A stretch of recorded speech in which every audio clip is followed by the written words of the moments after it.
আপনি মাগরিবের পরে রাস্তায় রাস্তায় আড্ডা দিতে কোনো হিন্দুর ছেলেকে দেখবেন না। এটা দরজা বন্ধ করে পড়ালেখা করে। যতগুলো ছেলে দেখবেন বাজারের চিপায় চাপায় অলিতে গলিতে আড্ডায় নেশায় লিপ্ত, সবগুলো মুসলমানের ছেলে। কেন? আমাদের আদর্শ কি এটা ছিল? কিছু নেতা ব্যবহার করেছে আর আমরা ব্যবহৃত হয়েছে। একটু এখানে প্রত্যেক বাড়ির মানুষ আছেন, এটা আমাদের আত্মসমালোচনা, আমি বলছি এটা। সে কে বলতে পারবেন আমার বাড়িতে একটা সুশিক্ষিত ছেলে তৈরি হচ্ছে যে সরকারি বড় পদবিতে যেতে পারবে, সচিবালয় সচিব হতে পারবে, এরকম ছেলে কার বাড়িতে তৈরি হচ্ছে একজন বলেন? অধঃপতন আমাদের তো আমরা ডেকে নিয়ে আসছি। বাবা বিদেশ থেকে সন্তান বিদেশ যান, এটা কি জীবন? আমার বাবা মুদি দোকান করে, আমি মুদি দোকান করবো, এটা কি জীবন? আমার বাবা ভ্যান চালা, আমি ভ্যান চালাবো, এটা জীবন? আমার বাবা টমটম চালাচ্ছে, আমি টমটম চালাবো, এটা জীবন? বাবার কর্মে হাত দিচ্ছে, খুশি। এটা অধঃপতন ডেকে আন। আর শুধু অভিযোগ, দায়িত্বে ওসি ডিসি সব হিন্দু হয়ে যাচ্ছে। আর হিন্দু হবে না? তোমার ছেলেটা তুমি ওই পর্যন্ত পৌঁছাও, শিক্ষা ওই পর্যন্ত পৌঁছাও, তাহলে মুসলমানের ছেলেটা বসতো। তো মুসলমানদের ছেলে না বসলে হিন্দুর ছেলে বসবে। আর হিন্দুর ছেলে একটা সময় তোমার ঘরে তালা দিবে।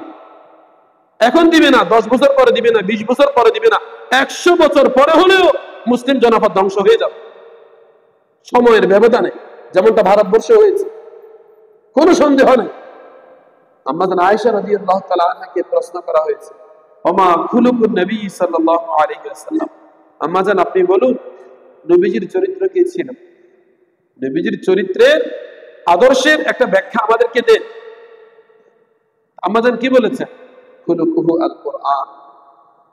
কতটুক সময় দিয়ে তোমাদেরকে আমি নবীজির চরিত্র শোনাবো, সহজে শুনে নাও। নবীজির চরিত্র হলো 30 পারা কোরআন। সুবহান। অর্থাৎ কোরআন যা, নবীজির চরিত্রও তা। আর কিয়ামতের দিন আমলের পাল্লায় সব থেকে ভারী আমল কোনটা হবে?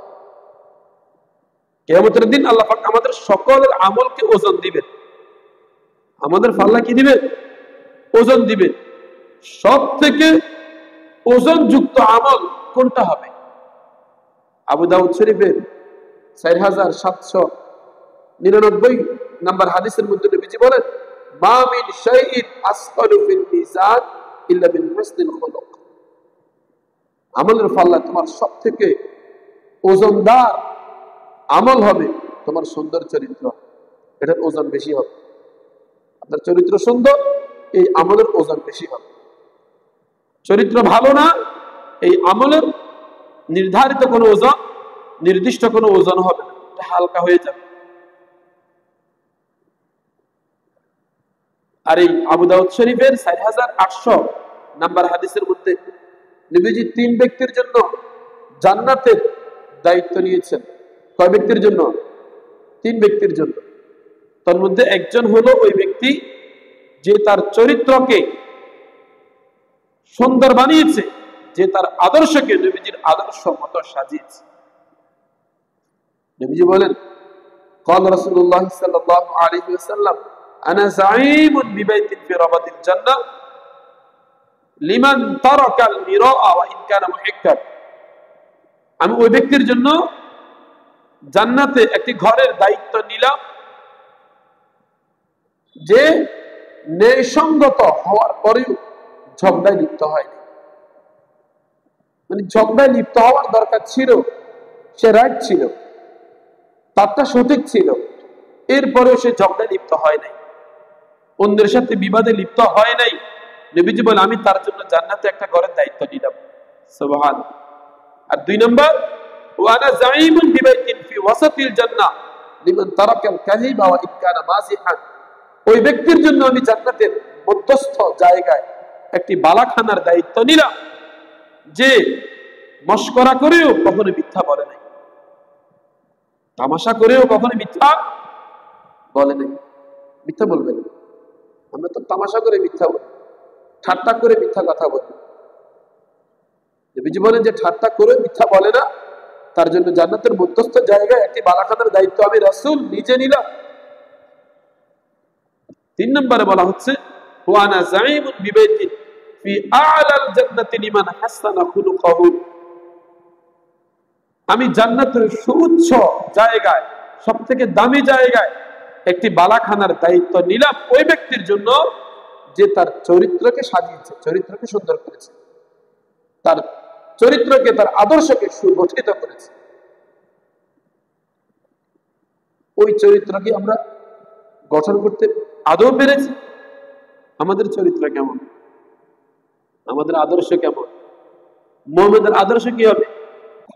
মুমিনের চরিত্র হবে কোরআন, আর এই চরিত্রের জন্য মডেল কি হবে? রাসূলুল্লাহ সাল্লাল্লাহু আলাইহি ওয়াসাল্লাম। আমি তো কোরআনের চরিত্র বুঝবো না, তো আমার জন্য মডেল লাগবে। মডেল কে?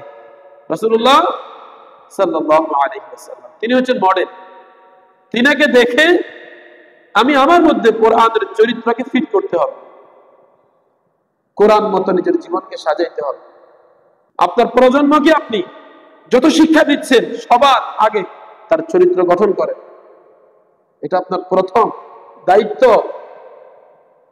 সন্তানকে আপনি কত কিছু দিচ্ছেন।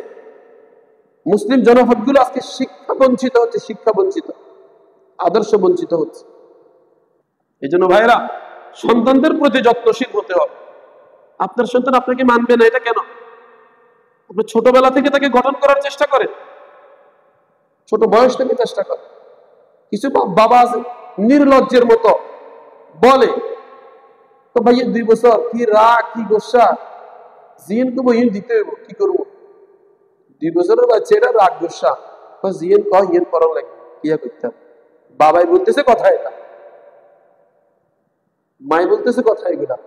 মোবাইল না দিলে বাচ্চা খানা খাবে না, মায়ের কথা এটা।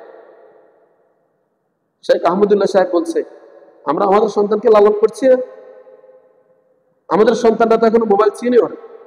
আহমদুল্লাহ সাহেব বলছে মোবাইল না দিলে খানা খাবে না, খানা না খাক, মোবাইল দেওয়া হবে না। ক্ষুদা লাগলে সে হামাগুড়ি দিয়ে সে খানা খাবে। বন্ধ করে দেন সবগুলা।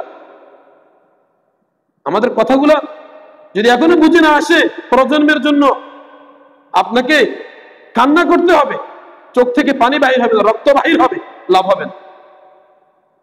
এই প্রজন্ম আপনাকে ধ্বংসের দিকে নিয়ে যাবে। ওই যে একটা বাবার বিচার করার জন্য নেতারা ডাকিয়েছে, ক্লাস 8-এ পড়ে, বাবার বিচার করবে, ডাকছে বড় ভাইরে, নেতারা ডাকছে। এখন যদি নিজের সন্তানকে নিয়ন্ত্রণ করতে না পারেন, ঘরের দরজা বন্ধ করে রাখতে না পারেন, আদর্শ শিখাইতে না পারেন, এই ছেলেটা বড় ভাইকে ডাকবে আপনার বিচার করার জন্য। নিজের সন্তানগুলোকে একবার কন্ট্রোল করেন, নিজের বাড়িতে আরে করেন, কোন নিয়ন্ত্রণ নেই পুরো বাড়িতে। একজন বাড়িতে একজন মুরব্বী তৈরি করেন, ওনার কথা আমরা সবাই মানব, বাড়ি সুন্দর হবে না। মানামানি নেই এখন, কে কারে মুলায়। এই 2 পয়সা হয়ে গেলে ওই যে ব্যাংক বলে হাতিরে বারবার লাথি মারে, ব্যাঙের বাচ্চা হাতিকে বারবার লাথি দিচ্ছে। এখন একজন চিন্তা করলো, কি রে, ছোট্ট একটা ব্যাঙ এত বড় একটা হাতিকে বারবার লাথি দিচ্ছে, হাতি এটা একটু নড়াচড়া করলেও তো ব্যাঙের অস্তিত্ব থাকে না, এটা এমন কেন করে? তো ব্যাংকটাকে উঠাই দেখে যে তার নিচে একটা পয়সা আছে। কি আছে? পয়সা, টাকার গরম। টাকার গরমটা কত বেশি, ছোট্ট ব্যাঙে হাতির মতো প্রাণীকে লাথি দিচ্ছে। অবস্থাটা সমাজের এমন, কেউ কাউকে মানতে চায় না, পুরো বাড়িতে কোনো মুরব্বী নেই। কেন? সে বিদেশ গেছে, কিছু পয়সা আছে তার কাছে, আর এই মুরব্বী না থাকাটা পুরো বাড়িকে ধ্বংস করে দিচ্ছে। মহিলাদের মধ্যে কোনো নিয়ন্ত্রণ নাই, ছেলে ফেলেগুলোর মধ্যে কোনো নিয়ন্ত্রণ নাই। মুরব্বীরা কিছু বলতে পারে না, কেন? বললে তারা আব্বা বিদেশ থেকে ফোন করবে, আপনার কি অধিকার? আপনি কি আমার ছেলেকে খাওয়ান? আপনি কি পড়ান? আপনি আমার ছেলের দিকে চোখ বড় বড় করে দেখলেন কেন? তো সমস্যা না, অপেক্ষা করো, আজকে মুরব্বীর দিকে দেখেছে চোখ বড়, আজকে তোমার ছেলেটা মুরব্বীর বিরুদ্ধে দাঁড়াইছে, আগামীকাল অপেক্ষায় থাকো, এই ছেলেটা তোমাকে মারবে, তোমার গায়ে হাত তুলবে। এই ছেলেটা বেয়াদব বানাচ্ছি আমরা, দুঃখের কথা এগুলা। প্রত্যেকটা বাড়িতে দেখেন না, যেন একটু নিয়ন্ত্রণ করেন, বাড়িগুলোকে একটু নিয়ন্ত্রণ করেন, নিজের প্রজন্মকে একটু নিয়ন্ত্রণ করেন, সন্তানগুলোকে নিয়ন্ত্রণ করেন, নবীজির আদর্শটা একটু তাদেরকে শিখান। আদর্শ শিখানো সহজ, একজন আদর্শবান শিক্ষকের কাছে তাকে নিয়ে যান, আদর্শ শিখান। নতুবা এটার জন্য কান্না করতে হবে।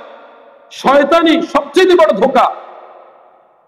সন্তানকে পুরো দিন খাওয়ায়, কোনো হিসাব নাই, শুধু হিসাব কখন? পড়ালেখার বেলা। চিপস দিচ্ছে, লজেস দিচ্ছে, চুইংগাম দিচ্ছে, নানা রকমের হরেক রকমের জিনিস খাওয়াচ্ছে। দেখা যাচ্ছে একটা ভ্যান চালকও দিন শেষে ছোট বাচ্চাটার জন্য 50-60 টাকা খরচ করে ফেলছে। কিন্তু তারা যদি বলা হয় টাকা 500 দিয়ে তোমার সন্তানকে একটু আরবি পড়াও, একটু মাদ্রাসায় পড়াও, একটু পড়ালেখা করাও, 1000 টাকা খরচ হবে, পড়াও। ও আল্লাহ, 1000 টাকা কই পাবো? যে বাবা দিনে 50 টাকা খরচ করলো লজেসের জন্য, চুইংগামের জন্য 50 টাকা করে দৈনিক যদি খরচ হয়, মাসে কত হয়েছে? কত হয়েছে? 1500 টাকা শুধু তারা খাওয়াইছেন আর পায়খানা তৈরি করেছেন, আর তার জীবন গঠন করার জন্য কিছুই করেন না। হিসাব করেছেন আপনি? বলে এটা আমরা আমাদের লাভের জন্য বলছি না, আপনাদের জন্য বলছি এই কথাগুলো। দেখেন এটা বাস্তব কিনা। সবচেয়ে মনে কষ্ট কোথায়? পড়ালেখার খরচে। ঠিক আছে নি কথা? এটা সব থেকে বড় মনে কষ্ট কোথায়? পড়ালেখার খরচ। এটা পারবে না, এটা পারে না। আমরা চাই আদর্শবান কিছু ছেলে তৈরি হোক, পড়ালেখা করুক। 4-5 বছর পড়ছে, বাবারও খবর নাই, ছেলেরও খবর নাই, 5 বছর পর নিজের নামটা লিখতে পারে না, এরকম আছে না? দোষ দিচ্ছে শিক্ষকেরা। আপনি কি করেছেন? আপনার ছেলেরা কতটুকু তৈরি হচ্ছে আপনি দৈনিক খবর নিয়েছেন? বলে আমি সময় পাই না। আপনি ঘরে আসার পর নিজের ভাত খানার সময়টা পাচ্ছেন না, নিজের জামা কাপড় পরিষ্কার আছে কি নাই এটা খবর নিচ্ছেন না। আপনি হাঁসের খবর নিচ্ছেন, মুরগির খবর নিচ্ছেন, সব কিছুর খবর নিচ্ছেন। বাচ্চাটা আজকে কি পড়লো, বাচ্চা আজকে কতটুকু কি নিল, আজকে প্রতিষ্ঠানে শিক্ষক তাকে কি পড়িয়েছে, এটা খবর নেওয়ার সময় আপনার হয় নাই কখনো? ফিরে আসতে হবে, না একদিন আফসোস করতে হবে। আমরা তো বলে যাচ্ছি, একদিন আফসোস করতে হবে। আমার সব থেকে বেশি কষ্ট লাগে যখন আমাদের সমাজের চতুর্পাশ দেখি সবগুলো বাড়ির একই অবস্থা, বাড়ি বিহারা, কেউ কাউকে মানছে না, যে যার মতো করে জীবন যাপন করছে। সমাজ ব্যবস্থাও লন্ডভন্ড, মানবে না, কেউ কাউকে মানছে না। অমুককে তমুককে, আমি সবকিছু, হে সবকিছু। এই জন্য ফিরে আসার সময়, সন্তানদেরকে আদর্শবান করার সময় মাগরিবের পরে দরজা বন্ধ করে দেন, ঘরের বাইরে পা রাখতে পারবা না। এখন তুই যে নিয়ন্ত্রণ করেন, 2 বছর 3 বছর থেকে নিয়ন্ত্রণ করেন, তো বাচ্চা এটা যখন 30-40 বছর বয়স হবে আপনার দিকে চোখ বড় করে তাকানোর মতো সাহস পাবেন। কিন্তু 2-3 বছর, 5 বছর, 6 বছর নিয়ন্ত্রণ ছেড়ে দিয়েছেন, বাচ্চা যেমন খুশি তেমন জীবন যাপন করেছে, এই বাচ্চাটা 10-15 বছরে আপনার দিকে চোখ বড় করে তাকাবে, আর 20-25 বছরে আপনাকে মারবে, কোনো সন্দেহ নেই, আপনার গায়ে হাত তুলবে। এটা নিয়ন্ত্রণ করতে শিখে যান। মোবাইল দেওয়া বন্ধ করে দেন, আদর্শ শিখান, বাচ্চাকে ভালো কিছু দেওয়ার চেষ্টা করেন, পড়ালেখার জন্য খরচ করেন। খাওয়ার জন্য যে খরচটা করছেন তার চাইতে বেশি পড়ালেখার জন্য খরচ করেন। আমার বাচ্চা কোন বিষয়ে দুর্বল? ইংরেজিতে দুর্বল, ক্লাসের পড়া হবে না, টিচার রাখেন। আমার বাচ্চা বাংলায় দুর্বল, ক্লাসের পড়ায় উঠবে না, তার প্রাইভেটের ব্যবস্থা করেন। আমার বাচ্চা ম্যাথে দুর্বল, ক্লাসের পড়ায় উঠবে না, তার প্রাইভেটের ব্যবস্থা করেন। আরবিতে দুর্বল, ক্লাসের পড়ায় উঠবে না, প্রাইভেটের ব্যবস্থা করেন। এত প্রাইভেট কোথায় পড়াবো? ওই প্রতিষ্ঠান খুঁজেন যেখানে প্রাইভেট না পড়লেও আপনার বাচ্চাটা মোটামুটি তৈরি হতে পারবে প্রত্যেকটা সাবজেক্টে। করবে কি কাজগুলো, করবে কি? মুক্তবে দিয়ে আসছে, হুজুরের দায়িত্ব শেষ, উনি দিয়ে গেছে, ভর্তি করা গেছে, এটা হুজুরের দায়িত্ব। আর উনি ঘুম থেকে উঠবে 9টা বাজে, হুজুর ফজরের পর থেকে বাচ্চা এটা নিয়ে বসে থাকবে। এখন দিয়ে দিছে তো শেষ, 5 বছর আর কোনো খবর নাই। 5 বছর পরে কয় যে বাচ্চা কোরআন শরীফ হইতে পারে না, হুজুরে কি ইচ্ছে, খালি খাইছে আর ঘুম গেছে। আপনি কি ইচ্ছে? হুজুরে খাইছে আর ঘুম গেছে, আপনি কি করছেন 5 বছর? এই বাচ্চাদের কিছু ভাড়ে না, কিছু শিখে নাই। এই 5 বছর আপনি কি করেছেন এই বাচ্চার জন্য? হুজুর খাইছে ঘুমাইছে। এগুলো আমাদের আত্মসমালোচনা, আমাদের এই চরিত্র, আমাদের প্রজন্মকে ধ্বংস করে দিচ্ছে। ভাই একটু খেয়াল করে, প্রজন্মের প্রতি বিশেষ করে পড়ালেখার বিষয়ে সর্বোচ্চ কঠোরতা প্রয়োগ করেন। পড়ালেখা করতে হবে, বিকল্প কোনো রাস্তা নেই। ছোট ছোট বাচ্চা কাজে দিয়ে দিচ্ছে, পড়ালেখা করানোর ক্ষমতা আছে, কি বলে পড়ালেখা করতেছে না, কথা শুনে না। কেন এই ছেলেটা এই পর্যায়ে কেন গেল? যে আপনার কথা শুনে না, কাজে দিতে হচ্ছে এটাকে। আল্লাহ পাক আমাদেরকে কথাগুলো বোঝার তৌফিক দান করুন।